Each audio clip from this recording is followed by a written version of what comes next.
Les défenseurs des barques encore capables de combattre ne sont plus qu'une poignée, désormais beaucoup moins nombreux que leurs assaillants. Leur destin est sans issue. S'ils veulent continuer de défendre l'unique barque non détruite, ils vont être rapidement anéantis. Mais c'est la barque que semblent vouloir les bouvertes. Les envahisseurs comprennent que s'ils la leur abandonnent, ils pourraient avoir la vie sauve. D'abord, ils s'écartent en reculant lentement vers le bois dans la direction prise plus tôt par leurs camarades. Les bouvertes menacent, insultent, provoquent, mais ils n'attaquent pas. Les envahisseurs vont plus vite, finalement ils courent, bientôt ils disparaissent sur le sentier. La barque est aux bouvertes, ceux-ci se précipitent. D'un geste, Tenace les retient. On a détruit toutes les barques, mais on épargne celle-là. Mieux, on la porte au-delà de la bande de sable, on la cache dans le bois. Puis on marche sur le chemin des fuyards. Loufauve le sait, ceux-ci courent vers l'autre groupe qu'ils vont contaminer d'images morbides, combattants morts, rage des petits bouvertes, les barques détruites. À l'entrée de la futaie, on s'arrête. Tenace fait signe à Loufauve.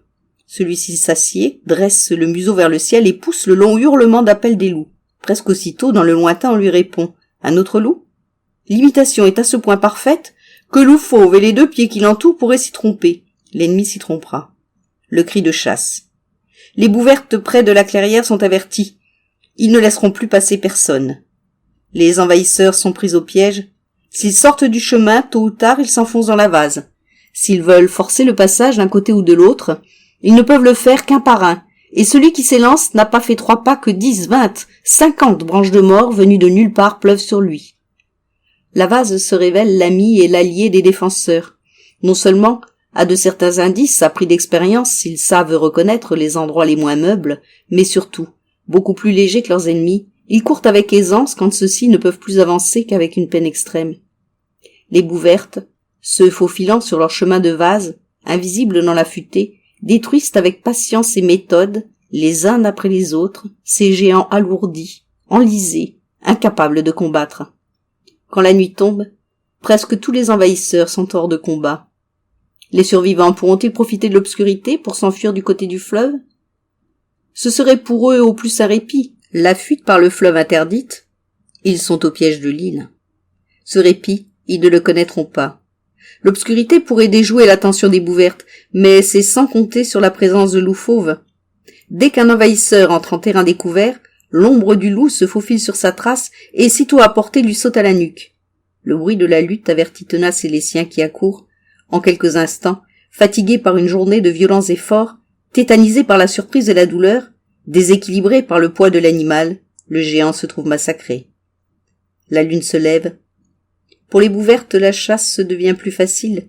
Les uns après les autres, les envahisseurs sont exterminés. Rares sont ceux d'entre eux qui parviennent à causer quelques dommages aux guerriers bouvertes. Quand enfin paraît l'aube, il ne reste du côté des assaillants que 4 survivants. Cernés de toutes parts, ils sont perdus. Ils gardent les armes à la main, déterminés à combattre jusqu'à la mort. Mais les bouvertes ne les attaquent pas. Au contraire, ils laissent libre la voie vers le fleuve. Incrédules, les 4 de pied prennent cette direction. Quand ils sont au fleuve, un groupe de bouvertes y portent la barque qu'ils avaient cachée, puis ils s'éloignent. Avec peine, les 4 survivants mettent la barque à l'eau, y montent et s'éloignent. Quand ils sont à une trentaine de longueurs de barque, Tenace vient au bord de l'eau et leur crie quelque chose. Les envahisseurs montrent le poing mais continuent de s'éloigner. Alignés tout au long du fleuve, les bouvertes agitent leurs branches de mort, hurlant en direction des fuyards ce que Loufauve comprend comme des injures, puis sautent sur place et émettent les aboiements les plus étranges qu'on puisse imaginer. Surgées d'on ne sait où, les femelles bouvertes se joignent aux guerriers et dansent sur le sable avec eux.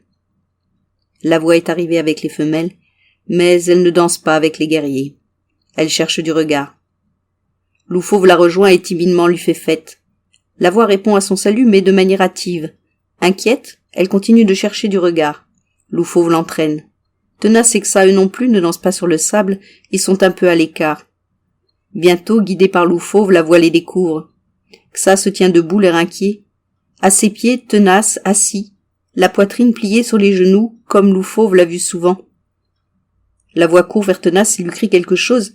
Ce dernier lève la tête. Son visage est livide et ses yeux vitreux. Il sourit malgré tout, dit quelques mots, puis se plie à nouveau. Soucieux et attentif, Xa et la voix s'asseyent à ses côtés. Impuissants, Loufauve se couche à leurs pieds. La barque des envahisseurs a presque disparu sur le fleuve.